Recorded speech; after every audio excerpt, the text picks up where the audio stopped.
وبيبدأ معنا أستاذ عبد الرحمن الكليبي الرئيس التنفيذي لشركة بروبرتي نت، وبيتكلم عن إدارة العقارات بتقنية الذكاء الاصطناعي. تفضل معنا أستاذ.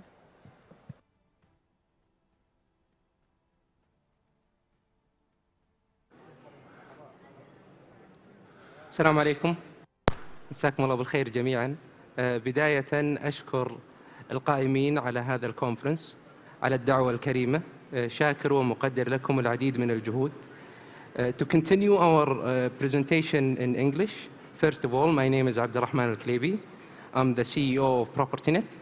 I'm delighted to be part of such an esteemed and well-respected conference at a country that is very close to my heart, and I truly consider as a second home to me.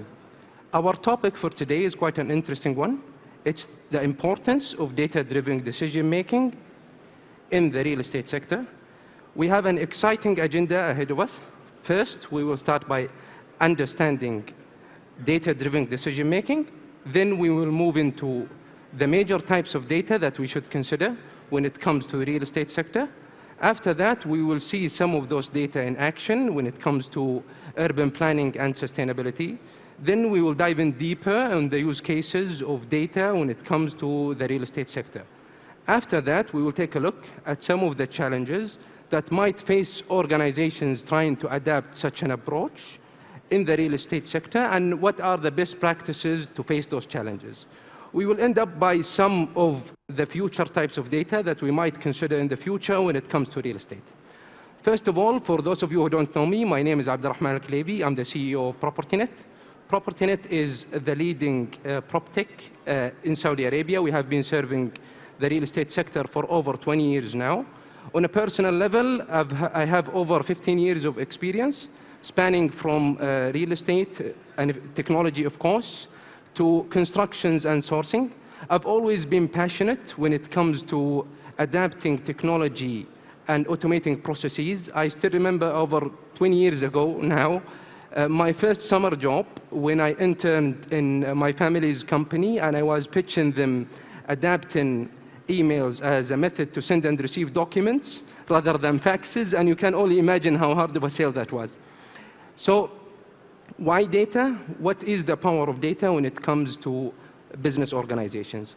According to PwC, business organizations that adapt data as an approach in terms of decision making have a chance of being 6% more profitable than their competitors and 5% more productive than their competitors.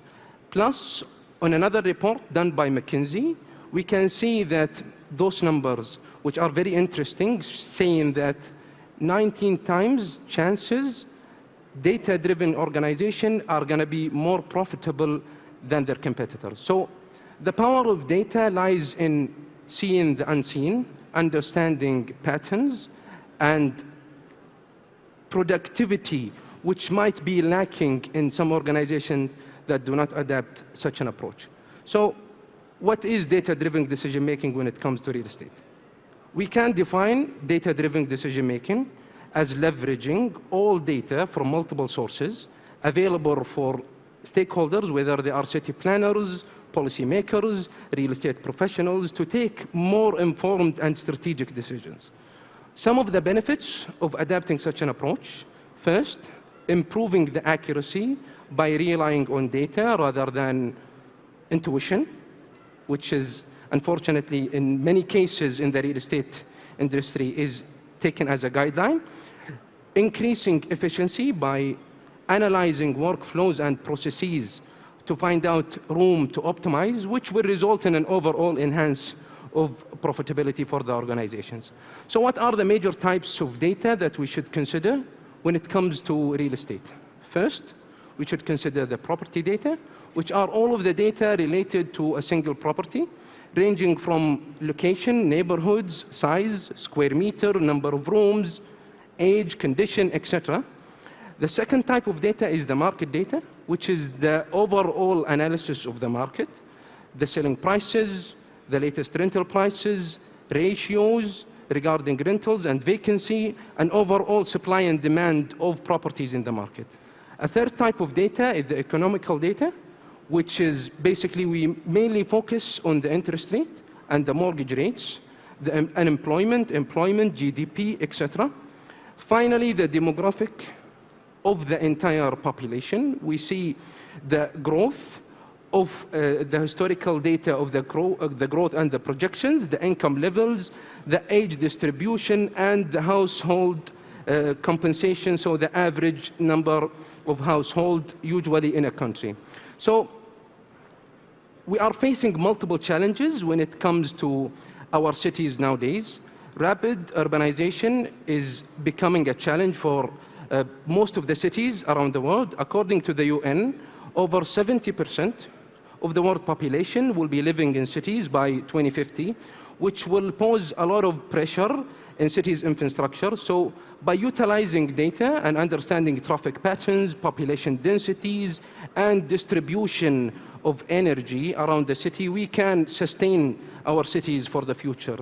An important example of that is the city of Barcelona. By installing multiple sensories and Internet of Things around the city, they have developed over 47,000 new jobs in the IoT sector, which resulted in saving the city over 42 million euros in water consumption and generated over 36 million in terms of profit by installing smart parking around the city. In case of the real estate, there are multiple use cases. We can start with the valuation and pricing of a property. Accurate valuation of a property could be the cornerstones when it comes to the real estate organizations. So overvaluing a property will mean that it will not sell. Undervaluing a property will mean that you will be leaving money on the table. So finding the sweet spot in terms of pricing is vital for real estate organizations. A case study, an example of that was done by Zillow and their product Zestimate.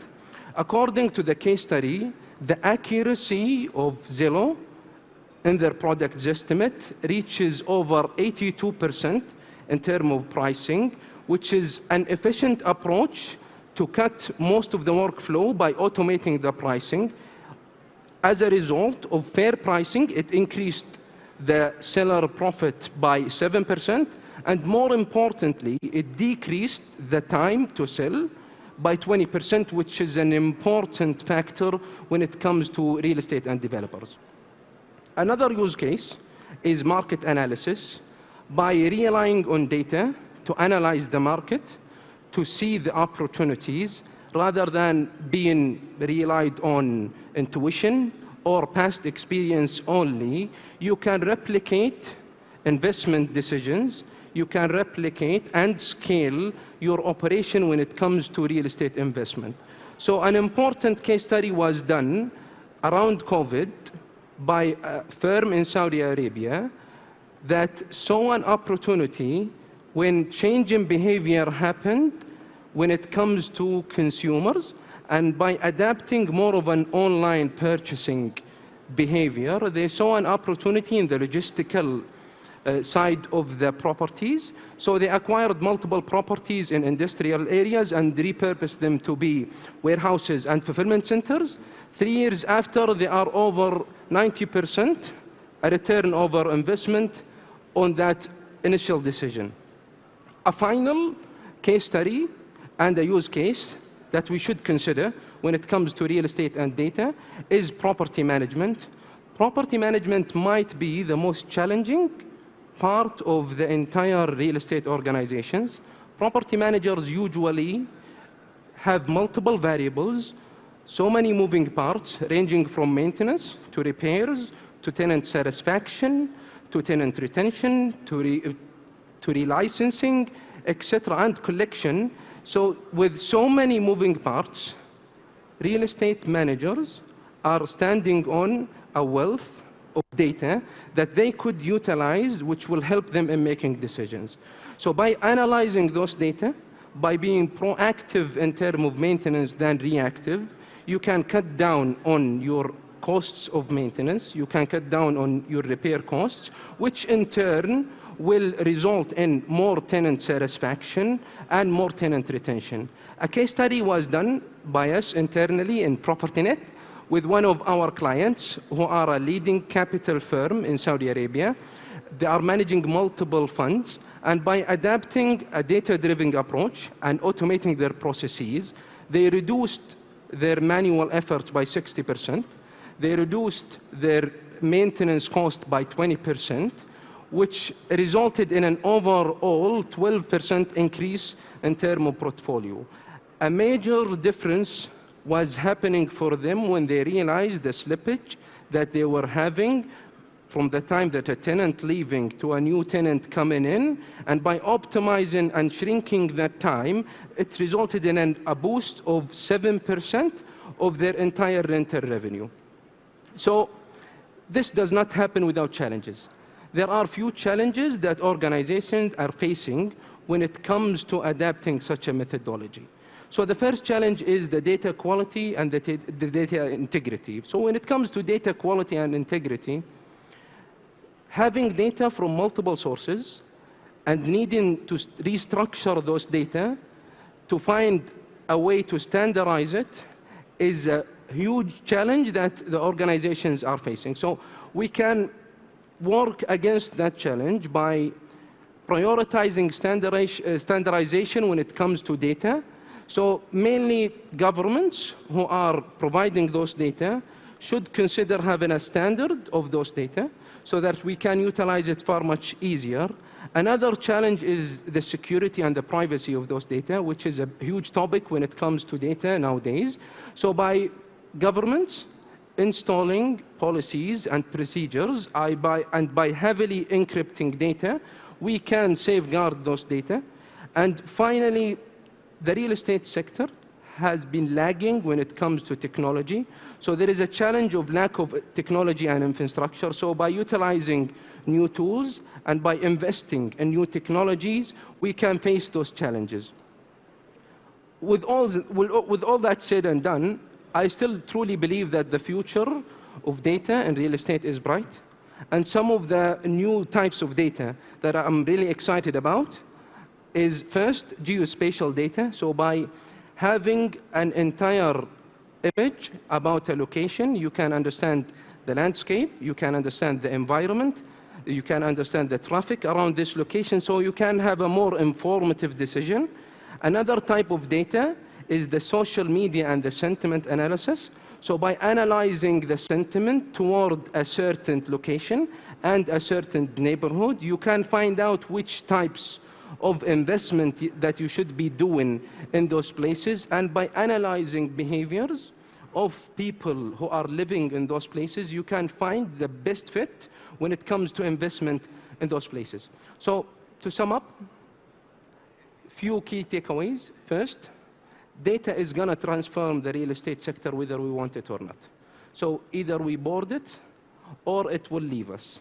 So it will give us more efficient, more profitable, and more accurate decision-making.